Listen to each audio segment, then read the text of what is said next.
नमस्कार, आप देख रहे हैं 4 PM और मैं हूं आपके साथ निधि तिवारी। कांग्रेस नेता राहुल गांधी इस समय बड़े सियासी संकट में फंसे हैं। मोदी सर ने मामले में उन्हें ना तो सेशन कोर्ट से राहत मिली है और ना ही हाई कोर्ट ने कोई भी राहत दी।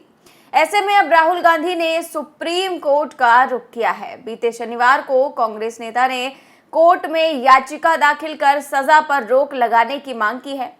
अब राहुल गांधी की इस याचिका से भाजपा के हाथ पांव ठंडे पड़ गए हैं, क्योंकि यहां पर फैसला जस्टिस DY चंद्रचूड़ करेंगे, देश के मुख्य न्यायाधीश, जो अभिव्यक्ति की स्वतंत्रता के पैरोकार माने जाते हैं।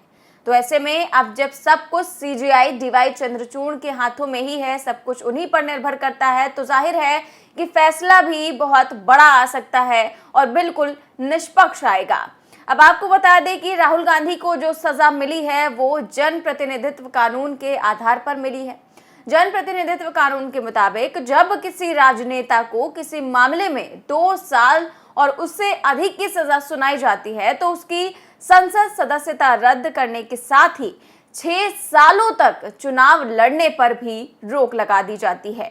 तो वहीं जिस तरह से कांग्रेस आगामी लोकसभा चुनाव से पहले राहुल गांधी को प्रधानमंत्री के रूप में प्रोजेक्ट करने की कोशिश कर रही है, उसे ध्यान में रखते हुए अगर इस मामले में सुप्रीम कोर्ट से राहुल गांधी को राहत नहीं मिली तो ये उनके लिए सबसे बड़ा झटका साबित हो सकता है, क्योंकि वो 2 साल तक पहले तो उनकी सजा बरकरार रहेगी और उसके अगले कई सालों तक वो चुनाव लड़ने के काबिल नहीं होंगे। तो ऐसे में सबकी निगाहें अब टिकी हुई हैं तो सुप्रीम कोर्ट के फैसले पर। अब इस मामले में जो है राहत पाने के मकसद से राहुल गांधी जो है वो निचली अदालत से लेकर हाई कोर्ट तक का सफर तय कर ही चुके हैं, लेकिन अभी तक उन्हें कोई भी राहत नहीं मिली है। निचली अदालत ने जहां राहुल को सजा सुनाई तो वहीं हाई कोर्ट ने उनकी सजा को बरकरार रखा।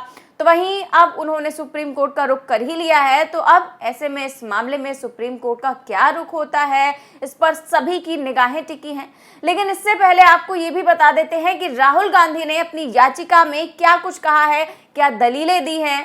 तो सबसे पहला आपको बताते हैं, सबसे पहली दलील ये है कि IPC की धारा 499, 500 के तहत मानहानि का अपराध केवल एक परिभाषित समूह के मामले में लगता है।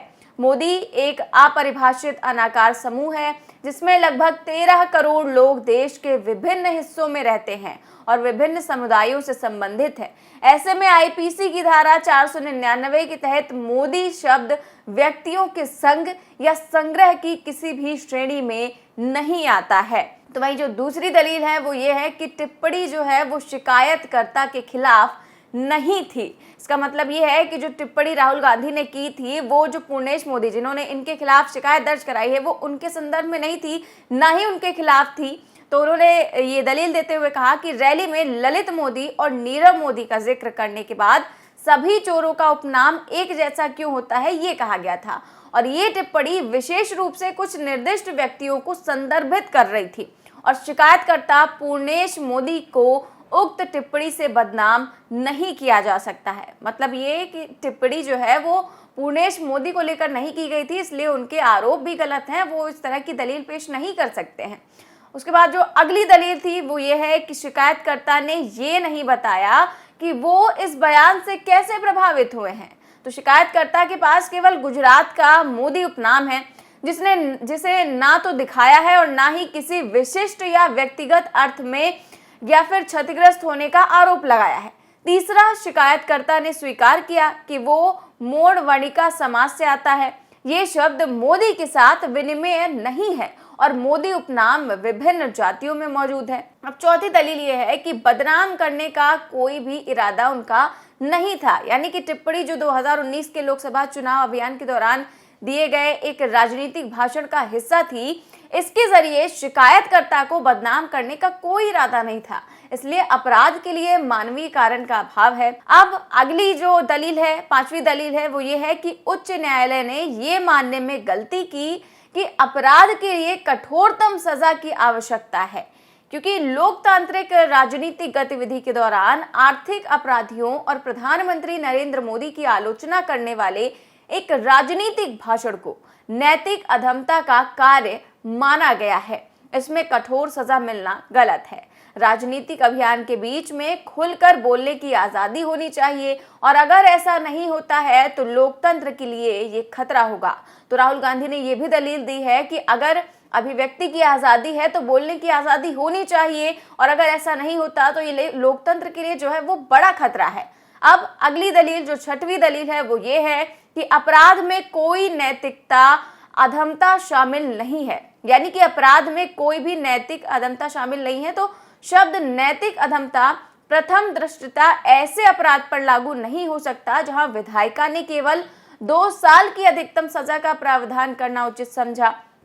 ये अपराध जमानती और गैर संज्ञेय भी है और इसीलिए इसे जघन्य नहीं माना जा सकता है। वहीं जो 7वीं याचिका है वो ये है कि याचिकाकर्ता और उसके निर्वाचन क्षेत्र को हुई अपूरणीय क्षति, यानी कि जो 2 साल की सजा मिलने के चलते याचिकाकर्ता को संसद से अयोग्य ठहरा दिया गया, राहुल गांधी को अयोग्य ठहरा दिया गया 2 साल के लिए। तो वायनाड लोकसभा क्षेत्र में 4.3 लाख से ज्यादा वोटों से राहुल गांधी ने जीत हासिल की थी। ऐसे में इस फैसले से जनता को भी नुकसान हुआ है और 2 साल की सजा मिलने से अगले 8 सालों तक याचिकाकर्ता चुनाव भी नहीं लड़ सकेंगे। इसलिए प्रमुख विपक्षी आवाज को इससे रोका जाएगा। तो अब अगली दलील जो है वो है 8वीं दलील। तो 8वीं दलील में ये कहा गया है कि उच्च न्यायालय ने दोष सिद्धि पर रोक लगाने के लिए बुनियादी मानदंडों की अनदेखी की है। तो दलील ये है कि सजा के निलंबन के 2 मजबूत आधार बन सकते हैं। पहला, इसमें कोई गंभीर अपराध शामिल नहीं है जो मौत, आजीवन कारावास या एक अवधि के कारावास 10 साल से कम दंडनीय हो। और दूसरा, शामिल अपराध में नैतिक अधमता शामिल नहीं होनी चाहिए। याचिकाकर्ता के मामले में ये दोनों शर्तें पूरी होती हैं। फिर भी उच्च न्यायालय ने अपराध को नैतिक अधमता से जुड़ा हुआ मानकर दोष सिद्धि को निलंबित नहीं करने का निर्णय लिया। अब 9वीं दलील जो है वो आखिरी दलील है और इसमें लिखा गया है कि उच्च न्यायालय का आदेश स्वतंत्र भाषण लोकतांत्रिक प्रक्रिया को प्रभावित करता है। तो इसमें कहा गया है कि अगर लागू फैसले पर रोक नहीं लगाई गई तो ये स्वतंत्र भाषण, स्वतंत्र अभिव्यक्ति, स्वतंत्र विचार और स्वतंत्र बयान का गला घोट देगा। ये लोकतांत्रिक संस्थाओं को व्यवस्थित बार बार कमजोर करने और इसके परिणाम स्वरूप लोकतंत्र का गला घोटने में योगदान देगा, जो भारत के राजनीतिक माहौल और भविष्य के लिए गंभीर रूप से हानिकारक होगा। तो अगर राजनीतिक व्यंग को आधार और उद्देश्य माना जाए तो कोई भी राजनीतिक भाषण जो सरकार की आलोचनात्मक हो वो नैतिक अधमता का कार्य बन जाएगा। ये लोकतंत्र की नींव को पूरी तरह से नष्ट कर देगा।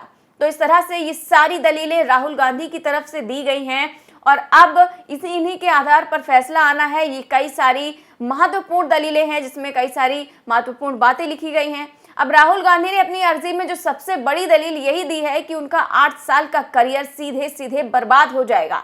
वो इस मामले को इतना बड़ा नहीं मानते हैं, ऐसे में वो कड़ी सजा के हकदार भी नहीं है। अब राहुल गांधी की तरफ से ये सब तर्क भी दिया गया है कि याचिकाकर्ता ने जो आरोप लगाया है वो इतना गंभीर नहीं है और उसके लिए ये कठोर सजा मिलना भी ठीक नहीं है। और ये भी पूछा गया है कि आखिर उससे उनको प्रभावित वो कैसे होते हैं जिन्होंने याचिका दायर की है। अब ये तो साफ है कि राहुल गांधी के सुप्रीम कोर्ट जाने से मोदी सरकार के हाथ पांव तो ठंडे पड़ ही गए हैं।